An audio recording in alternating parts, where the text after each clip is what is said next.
வணக்கம். மே 18ஆம் தேதி இன்னைக்கான முதல் பதிவு. பங்குச்சந்தையில் நடந்த சில விஷயங்களை விரைவாக பார்க்கலாம். முக்கியமான தகவல், நான் செபி ரெஜிஸ்டர்ட் அட்வைசர் கிடையாது. நம்ம சேனல்ல இருந்து எப்போதுமே ஸ்டாக் ரெக்கமெண்டேஷன்ஸ் கிடையாது. யூடியூப் சேனல் மட்டும் இல்லைங்க, மற்ற சோஷியல் மீடியா பிளாட்ஃபார்மான இன்ஸ்டாகிராம், வாட்ஸ்அப், டெலிகிராம்ல இருந்து கூட நாம ஸ்டாக் ரெக்கமெண்டேஷன்ஸ் வழங்குவதில்லை. மேலும் பணத்தை வாங்கிட்டு எந்த சேவையும் வழங்குவது இல்லை.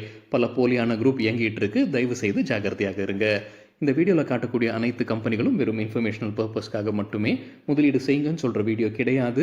எந்த ஒரு முதலீட்லையும் ரிஸ்க் இருக்கும். ரிஸ்க் புரியாமல் இன்வெஸ்ட் செய்யாதீங்க. ரிஸ்க் புரியலன்னா தயவு செய்து இன்வெஸ்ட்மெண்ட்டை தவிர்த்துருங்க. நம்ம ருபி டிரைவர் சேனலை ஆதரிக்கிற அனைத்து நல்ல உள்ளங்களுக்கும் நன்றி. சில இண்டிவிஜுவல் ஸ்டாக்ஸ் மற்றும் செய்திகள் விரைவாக பார்க்கலாம். அமெரிக்காவுடைய கிரெடிட் ரேட்டிங்கை குறைச்சிருக்கிறாங்க மூடிஸ். AAA இருந்த கிரெடிட் ரேட்டிங்கை இப்போ AA1 குறைச்சிருக்கிறாங்க. AAA தான் ஹையஸ்ட் கிரெடிட் ரேட்டிங்காக இருந்தது. ஒரு லெவல் கம்மி பண்ணியிருக்கிறாங்க. ஒரு ஆண்டிற்கு முன்னாடி அவுட்லுக்கை நெகட்டிவாக மாற்றிருந்துருக்கிறாங்க மூடிஸ். இப்போ ரேட்டிங்கை குறைச்சிருக்கிறாங்க. AAA AA1 குறைச்சிருக்கிறாங்க. இதற்கு முன்னாடி ஃபிட்ச் ரேட்டிங்ஸும் S&P குளோபல் ரேட்டிங்ஸும் US கிரெடிட் ரேட்டிங்கை குறைச்சிருந்துருக்கிறாங்க. தகவல் நமக்கு கிடைத்தது NDTV ப்ராஃபிட்லேருந்து. நேற்று நாம் ஒரு செய்தி பார்த்துருந்தோங்க. அமெரிக்கா புதிதாக ஒரு வரி கொண்டு வருவதற்கான வாய்ப்பு இருக்குன்னு. அங்கே சிட்டிசன் அல்லாதவங்க பணத்தை வெளிநாட்டுக்கு அனுப்பும்போது 5% வரி விதிப்பதற்கான வாய்ப்புகள் இருக்குன்ற செய்தி நம்ம பார்த்துருந்தோம். ப்ரொபோசல் ஸ்டேஜில் அது இருக்குது. இப்போ எக்கனாமிக் டைம்ஸில் கூடுதல் தகவல் என்ன சொல்லியிருக்கிறாங்கன்னா, இது அமலுக்கு வந்துச்சுன்னா இந்தியர்களுக்கு எவ்வளவு பாதிப்பு இருக்குன்றது சொல்லியிருக்கிறாங்க. ரிசர்வ் பேங்க் ஆஃப் இந்தியா நடத்தின சர்வேல நிதியாண்டு 2024 $32 பில்லியன் இந்திய வம்சாவளியை சார்ந்தவங்க யூஎஸ்ஏலேருந்து இந்தியாவுக்கு பணம் அனுப்பியிருக்கிறாங்க. இப்போ அந்த 5% வரி வந்துச்சுன்னா அதோடைய பாதிப்பு ஆண்டிற்கு $1.6 பில்லியன் அப்டேட் எக்கனாமிக் டைம்ஸ்லேருந்து கிடைத்தது.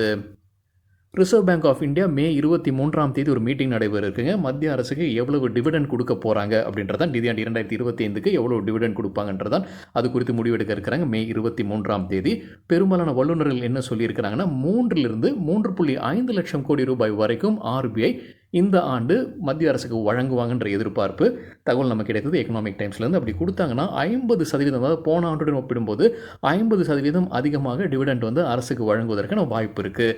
IDFC ஃபர்ஸ்ட் பேங்க் என்ன சொல்லியிருக்கிறாங்கன்னா, 2.6 லட்சம் கோடியிலிருந்து 3 லட்சம் கோடி ரூபாய் வரைக்கும் RBI கொடுப்பதற்கான வாய்ப்பு இருக்குது. அதே போல் கோட்டக் என்ன சொல்லியிருக்கிறாங்கன்னா, 3 to 3.5 லட்சம் கோடி ரூபாய் RBI மத்திய அரசுக்கு வழங்குவதற்கான வாய்ப்புகள் இருக்குன்னு சொல்லியிருக்கிறாங்க. உத்தரப்பிரதேஷ் மாநிலத்தில் பறவை காய்ச்சல் காரணமாக உயிரியல் பூங்காவை மே 20ஆம் தேதி வரைக்கும் மூடுறாங்க. அங்கே ஒரு சிங்கம் மற்றும் ஒரு புலி உயிரிழந்திருப்பதாகவும் தகவல் கொடுத்துருக்குறாங்க. IRFC வெள்ளிக்கிழமை நல்லா பர்ஃபார்ம் பண்ணியிருக்கிறாங்க. 6% அதிகரித்தது. எக்கனாமிக் டைம்ஸில் ஒரு அப்டேட் கொடுத்துருக்காங்க. IRFC Indian railway finance corporation மத்திய அரசு அவங்களுக்கு அனுமதி வழங்கியிருக்கிறாங்க 10,000 கோடி ரூபாய் வரைக்கும் ஃபண்ட் ரைசிங் நடத்துவதற்கு பாண்ட்ஸ் வழியாக. இப்போ அவங்க வேறு செக்டர்லையும் அவங்க நுழையிறாங்க. IRFC ரயில்வேஸுக்கு மட்டும்தான் இருந்தது. இப்போ பவர் மற்றும் இன்ஃப்ராஸ்ட்ரக்சர் செக்டருக்கும் IRFC நுழைவதாக எக்கனாமிக் டைம்ஸில் அப்டேட் கொடுத்துருக்குறாங்க. அப்போலோ டயர்ஸ் குறித்து CNBC TV 18 கிடைத்த ஒரு தகவல், அவங்க எதிர்பார்க்கக்கூடிய growth டபுள் டிஜிட்டில் இருக்குன்ற இலக்கு வைத்து இருக்கிறாங்க. அப்போலோ டயர்ஸ் Q4 ரிசல்ட்டில் டிசப்பாயிண்டடாக இருப்பதாகவும் அப்டேட் கொடுத்துருக்காங்க. அவங்களுடைய போட்டியாளர்களுடன் ஒப்பிடும்போதும் இண்டஸ்ட்ரியுடன் ஒப்பிடும்போதும் அவங்களுடைய பர்ஃபார்மன்ஸ் குறைவாக இருக்குன்றது கம்பெனியுடைய மேனேஜ்மெண்ட் உணர்ந்திருப்பதாக CNBC TV 18 அப்டேட் கொடுத்துருக்காங்க. டெலிவரி நிறுவனம் குவார்ட்டர்லி ரிசல்ட் அறிவிச்சிருக்கிறாங்க. CNBC TV 18 இருக்க தகவல், ப்ராஃபிட்டில் இருக்கிறாங்க. Q4ல் 73 கோடி ரூபாய் லாபம். போன வருடம் இதே குவார்ட்டரில் 69 கோடி ரூபாய் நஷ்டத்தில் இருந்திருக்கிறாங்க. வருவாய் 2192 கோடி ரூபாய், இயர் ஆன் இயர் 6% அதிகரிச்சிருக்கு. முழு நிதியாண்டுக்கும் பார்க்கும்போது நெட் ப்ராஃபிட்டில் இருக்கிறாங்க. முதல் முறையாக முழு நிதியாண்டிற்கு நெட் ப்ராஃபிட்டில் வந்திருக்கிறாங்க. டெலிவரி 162 கோடி ரூபாய் நிதியாண்டு 2025.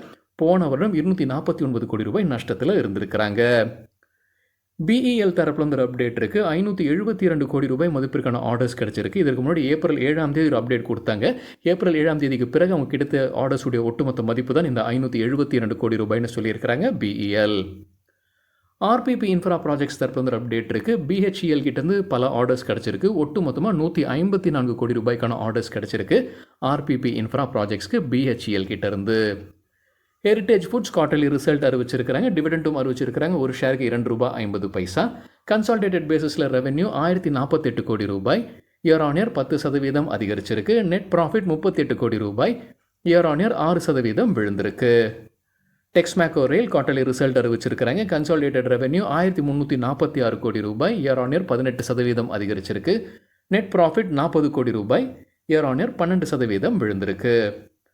டாக்டர் ரெட்டிஸ் தரப்பு அப்டேட் இருக்குது. United States Food and Drug Administration நியூயார்க் ஆயிலில் ஜிஎம்பி இன்ஸ்பெக்ஷன் நடத்தியிருக்கிறாங்க. ஜிஎம்பின்றது குட் மேனுஃபேக்சரிங் ப்ராக்டிஸ்க்கான இன்ஸ்பெக்ஷன் மே 12 மே 16 வரைக்கும் 2 அப்சர்வேஷன்ஸ் கொடுத்துருக்காங்க. விரைவில் சரி செய்யப்படும்னு சொல்லியிருக்கிறாங்க டாக்டர் ரெட்டிஸ்.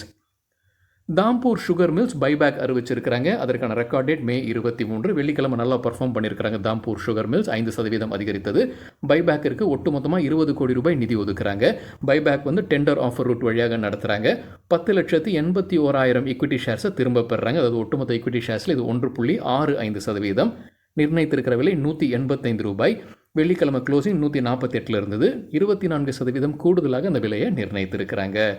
பைபேக்னா என்ன, டெண்டர் ஆஃபர் ரூட்னா என்ன அப்படின்னு நம்ம வேறொரு வீடியோவில் டீட்டெயில்டாக பேசியிருக்கோம். இந்த பைபேக் ரேஷியோவை முன்கூட்டியே கணிக்க முடியுமா அப்படின்றது நம்ம வேறொரு வீடியோவில் டீட்டெயிலாக பேசியிருக்கோம். அந்த 2 வீடியோஸோட லிங்க்கும் இந்த வீடியோட டிஸ்கிரிப்ஷனில் இருக்குது. ஸ்டார் ஹவுசிங் ஃபினான்ஸ் தரப்பு அப்டேட் இருக்குது. கம்பெனி இப்போ பிஎஸ்சியில் லிஸ்ட் ஆயிருக்கு. என்எஸ்சியில் லிஸ்ட் ஆவதற்கான நடவடிக்கை எடுத்துக்கிட்டு இருக்கிறாங்க. அந்த ப்ராசஸை இப்போ இனிஷியேட் பண்ணியிருப்பதாக சொல்லியிருக்கிறாங்க star housing finance. TVS laboratories dividend மற்றும் குவார்ட்டர்லி ரிசல்ட் அறிவிச்சிருக்கிறாங்க. 30 ரூபாய் டிவிடெண்ட். Record date July 25. இந்த குவார்ட்டருக்கான கன்சாலிடேட்டட் டோட்டல் இன்கம் 2671 கோடி ரூபாய். போன வருடம் இதே குவார்ட்டரில் 2382 கோடி ரூபாயாக இருந்தது. ப்ராஃபிட் ஆஃப்டர் டாக்ஸ் 662 கோடி ரூபாய். போன வருடம் இதே குவார்ட்டரில் 538 கோடி ரூபாயாக இருந்தது. விஐபி இண்டஸ்ட்ரீஸுடைய ஆசாம் ஆலையில் தீ விபத்து ஏற்பட்டிருக்கு. 5-6 கோடி ரூபாய் நஷ்டம் ஏற்பட்டிருப்பதற்கான வாய்ப்பு இருக்குன்னு தகவல் கொடுத்துருக்காங்க விஐபி இண்டஸ்ட்ரீஸ். நல்ல வேலை, யாருக்கும் எந்த காயமும் இல்லைன்ற அப்டேட்டும் கொடுத்துருக்காங்க. அரவிந்த் ஃபேஷன்ஸ் குவார்ட்டர்லி ரிசல்ட் அறிவிச்சிருக்கிறாங்க. டிவிடெண்ட் ₹1.60. ரெவென்யூ 1189 கோடி ரூபாய். இயர் ஆன் இயர் 9% அதிகரிச்சிருக்கு. ப்ராஃபிட் ஆஃப்டர் டாக்ஸ் 27 கோடி ரூபாய். இயர் ஆன் இயர் 8% அதிகரிச்சிருக்கு. ஹிமாலயா ஃபுட் இன்டர்நேஷனல் ரைட்ஸ் இஷ்யூக்கான அப்டேட் வெளியிட்டிருக்கிறாங்க. 40 கோடி ரூபாய் வரைக்கும் ரைட்ஸ் இஷ்யூ வழியாக ஃபண்ட் ரைசிங் பண்ணுறாங்க. ரைட்ஸ் இஷ்யூக்கு நிர்ணயித்திருக்கிற விலை ₹13.80. அதற்கான record date May 23. Rights issue எப்போ ஓப்பன் ஆகுது? ஜூன் 3. எப்போ முடிவுக்கு வருது? ஜூன் 18. ஆன் மார்க்கெட் ரெனன்சியேஷன் கடைசி நாள் June 13. Rights entitlement ratio, rights entitlement 1 கொடுக்குறாங்க இலவசமாக. 2 ஷேர்ஸ் வைத்திருந்தா ரெக்கார்ட் டேட் படி இந்த ரைட்ஸ் என்டைட்டில்மெண்ட்டை பயன்படுத்தி ரைட்ஸ் ஷேர்ஸை வாங்கணுமா வாங்க வேண்டாமா அப்படின்றது ஷேர் ஹோல்டர்ஸ் முடிவு செய்து கொள்ளலாம். ரைட்ஸ் இஷ்யூனா என்ன அப்படின்னு நம்ம வேறொரு வீடியோவில் டீட்டெயில்டாக பேசியிருக்கோங்க. ஒரு கம்பெனி ரைட்ஸ் இஷ்யூ அறிவிக்கிறாங்கன்னா ஷேர் ஹோல்டர்ஸ் ஆகிய நாம் சில விஷயங்களை செய்யணும். செய்யாமல் விட்டோட நஷ்டம் நமக்கு தான். அந்த ரைட்ஸ் இஷ்யூ குறித்தான வீடியோட லிங்க் இந்த வீடியோட டிஸ்கிரிப்ஷனில் இருக்குது.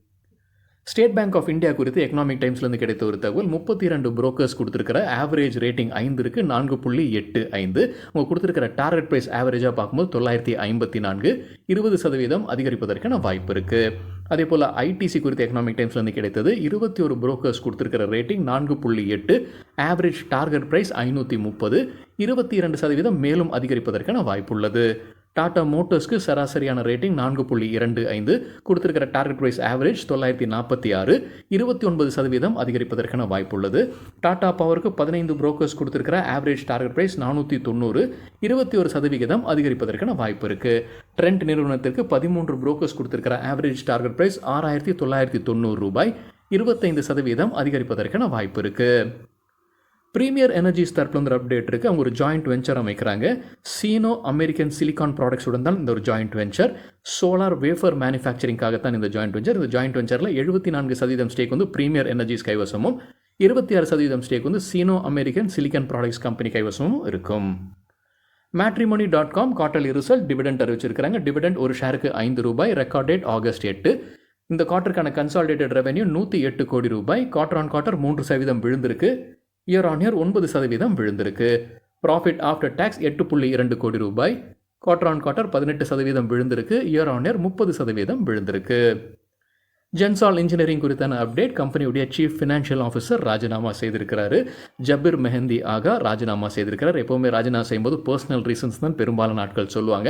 ஆனால் இவருடைய ராஜினாமா கடிதத்தில் என்ன சொல்லியிருக்கிறாருன்னா, இப்போ பல சிக்கல்கள், சவால்கள் கம்பெனி முன்னே இருக்குது. பல நிறுவனங்கள், அமைப்புகள் விசாரணை நடத்திக்கிட்டு இருக்கிறாங்க கம்பெனி மீது. இதனால் அவருக்கு அழுத்தம் ஏற்பட்டிருக்கு. மன ரீதியாகவும் உடல் ரீதியாகவும் அழுத்தம் ஏற்பட்டிருக்கு. அதனால் ராஜினாமா செய்வதாக ராஜினாமா செய்வதாக அப்டேட் கொடுத்திருக்கிறாரு கம்பெனியுடைய CFO. ஆனால் கடந்த 4 நாட்களாக ஜென்சால் இன்ஜினியரிங் ஒரு 17-18 நாட்களாக தொடர்ந்து லோவர் சர்க்யூட் ஏற்றி இருந்தது. ஆனால் கடந்த 4 நாட்களாக அப்பர் சர்க்யூட்டில் போயிட்டு இருக்கு ஜென்சால் இன்ஜினியரிங். என்ன காரணம்னு தெரியலிங்க.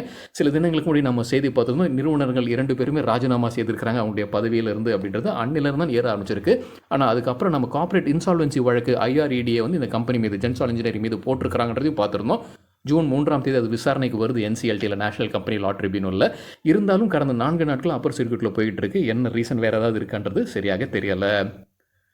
பெர்சிஸ்டன்ட் சிஸ்டம்ஸ் குறித்து CNBC TV 8லேருந்து கிடைத்ததாக நம்ம முன்னே ஒரு செய்தி பார்த்துருந்தோங்க. பெர்சிஸ்டன்ட் சிஸ்டம்ஸுடைய ஒரு கஸ்டமர் தான் யுனைடெட் ஹெல்த். அவங்க மீது சில பிரச்சனைகள் இருக்குது. யுனைடெட் ஹெல்த்துடைய CEO திடீர்னு ராஜினாமா செய்திருக்கிறாரு. அது மட்டும் இல்லாமல் அவங்க கொடுத்துருந்த ஃபினான்ஷியல் கைடன்ஸை திரும்ப பெறாங்க யுனைடெட் ஹெல்த். அந்த கம்பெனியில் பாதிப்பு இருக்கிறதுனால அவங்களுடைய முக்கிய கஸ்டமர் தான் பெர்சிஸ்டன்ட் சிஸ்டம்ஸோட முக்கிய கஸ்டமர் தான் யுனைடெட் ஹெல்த். அதனால் பெர்சிஸ்டன்ட் சிஸ்டம்ஸ்க்கும் அந்த பாதிப்பு இருக்குன்ற தகவல் நம்ம பார்த்துருந்தோம். இப்போ பெர்சிஸ்டன்ட் சிஸ்டம்ஸ் அதற்கு பதில் கொடுத்துருக்காங்க. எந்த ஃபினான்ஷியல் இம்பாக்ட்டும் கம்பெனிக்கு கிடையாதுன்ற மாதிரி சொல்லியிருக்கிறாங்க. தோலத் கேபிட்டல் என்ன சொல்லியிருக்கிறாங்க, தோலத் கேபிட்டல் 60% வருவாய் இந்த பெர்சிஸ்டன்ட் சிஸ்டம்ஸ்க்கு ஹெல்த் கேர் செக்மெண்ட்லேருந்து தான் வருதுன்னு சொல்லியிருக்கிறாங்க. ஸோ யுனைடெட் ஹெல்த் வந்து ஒரு முக்கிய கஸ்டமராக இருக்கலாம். 23 அனலிஸ்ட் வந்து கவரேஜ் கொடுத்துருக்காங்க பெர்சிஸ்டன்ட் சிஸ்டம்ஸ்க்கு. அதில் 13 பேர் பை ரெக்கமெண்டேஷன் கொடுத்துருக்காங்க, 7 பேர் ஹோல்ட் ரெக்கமெண்டேஷனும், 3 பேர் ஹோல்ட் ரெக்கமெண்டேஷன் கொடுத்துருக்காங்க. மற்றொரு விட்டு போன தகவல் என்னென்னா, யுனைடெட் ஹெல்த் மீது இப்போ வேறொரு விசாரணையும் நடக்க இருக்குது. அவங்க மோசடியில் ஈடுபட்டிருப்பதற்கான வாய்ப்பு இருக்கிறதுனால அங்கே விசாரணை அது குறித்தும் நடந்துட்டு இருக்கு. யுனைடெட் ஹெல்த் தொடர்ச்சியாக 7 நாட்கள் ரெட்டில் க்ளோஸ் ஆகிட்டு இருக்கு. ஷேர் ப்ரைஸ் யுனைடெட் ஹெல்த்துடையது US ஸ்டாக் மார்க்கெட்டில். ஸோ அவங்க கொஞ்சம் கீழே போகிறதுனால அவங்க பெர்சிஸ்டன்ட் சிஸ்டம்ஸ் வந்து ஒரு முக்கிய கஸ்டமர் வந்து யுனைடெட் ஹெல்த்தாக கருதப்படுது. அதனால தான் பெர்சிஸ்டன்ட் சிஸ்டம்ஸ்க்கும் பாதிப்பு இருக்குன்ற செய்தி நம்ம பார்த்துருந்தோம். இப்போ அந்த மாதிரியான எதுவும் கிடையாதுன்ற விளக்கம் பெர்சிஸ்டன்ட் சிஸ்டம்ஸ் தரப்பு இருக்குது. அதாவது யுனைடெட் ஹெல்த்தில் பிரச்சனை இருந்தாலும் அவங்களுக்கு எந்த பாதிப்பும் இல்லைன்ற மாதிரி விளக்கம் கொடுத்துருக்குறாங்க. ஏப்ரல் மாதத்தில் மியூச்சுவல் ஃபண்ட் நிறுவனங்கள் அதானி குரூப் கம்பெனிஸில் ஷேர்ஸை விற்பனை செய்திருக்கிறாங்க. எந்தெந்த கம்பெனியில் எவ்வளோ விற்பனை செய்திருக்கிறாங்க, எந்த கம்பெனியில் வாங்கியிருக்காங்கன்ற தகவல் மணி கண்ட்ரோலில் கொடுத்துருக்காங்க. ஒட்டு மொத்தமாக 1160 கோடி ரூபாய் மதிப்பிற்கான ஷேர்ஸை மியூச்சுவல் ஃபண்ட் நிறுவனங்கள் விற்பனை செய்திருக்கிறாங்க. அதானி குரூப் கம்பெனிஸுடைய ஷேர்ஸ் ஏப்ரல் மாதத்தில். அதிகமாக விற்பனை செய்யப்பட்ட கம்பெனி வந்து அதானி என்டர்பிரைசஸ். 346 கோடி ரூபாய் மதிப்பிற்கான ஷேர்ஸை மியூச்சுவல் ஃபண்ட் நிறுவனங்கள் அதானி என்டர்பிரைசஸ் ஷேர்ஸை விற்பனை செய்திருக்கிறாங்க ஏப்ரல் மாதத்தில். அதானி எனர்ஜி சொல்யூஷன்ஸ் உடைய ஷேர்ஸை 302 கோடி ரூபாய் மதிப்பிற்கானது விற்பனை செய்திருக்கிறாங்க. அம்புஜா சிமெண்ட்ஸில் 241 கோடி ரூபாய் ஷேர்ஸை விற்பனை செய்திருக்கிறாங்க. எந்த ஸ்டாக்கில் அதிகமாக வாங்கியிருக்கிறாங்க, அதானி பவரில் 102 கோடி ரூபாய் முதலீடு செய்திருக்கிறாங்க மியூச்சுவல் ஃபண்ட் நிறுவனங்கள் ஏப்ரல் மாதத்தில். மணி கண்ட்ரோலில் அந்த லிஸ்ட்டும் கொடுத்துருக்காங்க. இப்போ நம்ம பார்த்துட்டு இருக்கிற ஸ்க்ரீன்ஷாட் மணி கண்ட்ரோல்லேருந்து எடுத்தது. அதானி பவரில் 102 கோடி ரூபாய்க்கு வாங்கியிருக்கிறாங்க. அதானி எனர்ஜி சொல்யூஷன்ஸில் 302 கோடி ரூபாய்க்கு விற்பனை செய்திருக்கிறாங்க. அதானி என்டர்பிரைசஸில் 346 கோடி ரூபாய்க்கு விற்பனை. அதானி கிரீன் எனர்ஜியில் 236 கோடி ரூபாய்க்கு விற்பனை. அதானி போர்ட்ஸில் 8 கோடி ரூபாய்க்கு விற்பனை. அதானி டோட்டல் கேஸுக்கு 3 கோடி ரூபாயில் விற்பனை செய்திருக்கிறாங்க. அம்புஜா சிமெண்ட்ஸ் உடைய ஷேர்ஸில் 241 கோடி ரூபாய்க்கு விற்பனை செய்திருக்கிறாங்க. ACCயில் 124 கோடி ரூபாய்க்கான ஷேர்ஸை விற்பனை செய்திருக்கிறாங்க மியூச்சுவல் ஃபண்ட் நிறுவனங்கள் ஏப்ரல் மாதத்தில். சில நிறுவனங்கள் டிவிடெண்ட் அறிவிச்சிருக்காங்க. ஒரு பெரிய பட்டியல் இருக்குங்க, விரைவாக பார்த்துடலாம். பிரிசிஷன் வயர்ஸ் டிவிடெண்டாக 50 பைசா, data patterns ₹7.90, Elixir capital ₹1.25, India glycols ₹10, PPAP automotive ₹1.50, Happy Forgings ₹3, Onward Technologies ₹5 dividend, GPT infra projects ₹1 டிவிடெண்டாக அறிவிச்சிருக்கிறாங்க. ஜென் டெக்னாலஜிஸ் ₹2, பிரீமியர் பாலிஃபிலிம் 15 பைசா, அசோக் லேலன் ₹4.25, அதற்கான record date May 22. Bharat Bijli ₹35 dividend, solitaire machine tools ₹2, Sai silks Kalamandir limited ₹1, help கிராவர்ஸ் limited ₹2.10, பகீரியா industries ₹1.50 dividend அறிவிச்சிருக்கிறாங்க. Mukand limited ₹2, Gujarat Ambuja exports 25 பைசா, EIH associated hotels ₹3.50, அதற்கான record date July 28. Duncan engineering ₹3, Nava limited ₹6, Mangalam cement ₹1.50, அதற்கான ரெக்கார்ட் டேட் ஆகஸ்ட் 15. முக்கியமான நாள் நமக்கு. Texmaco rail and engineering dividend அறிவிச்சிருக்கிறாங்க 75 பைசா. சங்கரா பில்டிங் ப்ராடக்ட்ஸ் ₹3 டிவிடெண்ட் அறிவிச்சிருக்கிறாங்க. ஜூபிலண்ட் ஃபார்மோவா ₹5, அதற்கான record date July 25. Entertainment network India limited ₹2, ASI industries limited 40 பைசா, ஃப்ளெக்ஸ் ஃபுட்ஸ் 50 பைசா, கிருஷ்ணவீர் ஃபோர்ஜ் லிமிடெட் ₹2.50, BMW இண்டஸ்ட்ரீஸ் 43 பைசா, galaxy surfactants ₹4, SH Kelkar ₹1 dividend அறிவிச்சிருக்கிறாங்க. என்டியூரன்ஸ் டெக்னாலஜிஸ் ₹10 டிவிடெண்ட், அதற்கான record date August 1. Nesco limited டிவிடெண்டாக ₹6.50 அறிவிச்சிருக்கிறாங்க. சரிங்க, இதுதான் சில விஷயங்கள் என்னுடைய பார்வைக்கு எட்டியது. நன்றி, வணக்கம்.